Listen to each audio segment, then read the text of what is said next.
جب بادشاہت کی بنیاد انصاف کے قواعد پر ہو اور اس کی چھت کے نیچے عقل کے ستون رکھے جائیں تو اللہ تعالیٰ ان کو حامیوں کی امداد فرماتا اور اس کے دشمنوں کو ذلیل و خوار کرتا ہے۔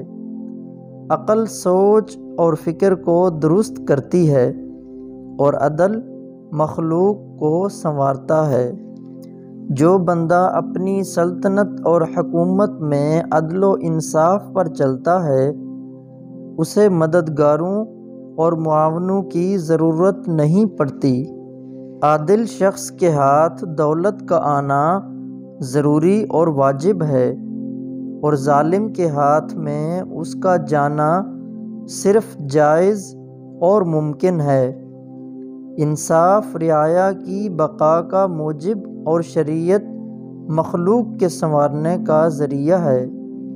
انصاف تمام عمدہ صفات میں سے افضل صفت اور ظلم تمام رذیل خصائل میں سے بدترین ہے۔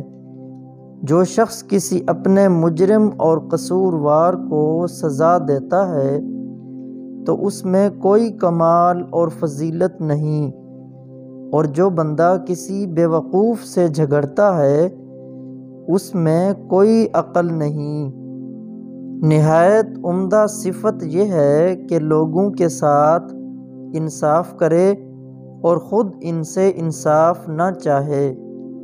قصوروار کے عذر کو قبول کرنا نہایت اعلیٰ درجے کا فضل ہے۔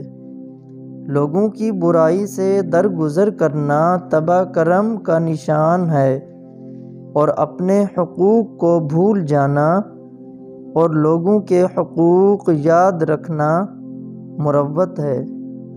مجرموں کے گناہوں سے درگزر کرنا دینداری کی صفت ہے۔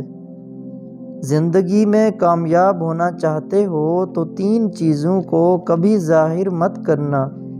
نمبر 1 دولت، نمبر 2 اگلی چال، نمبر 3 نیکی۔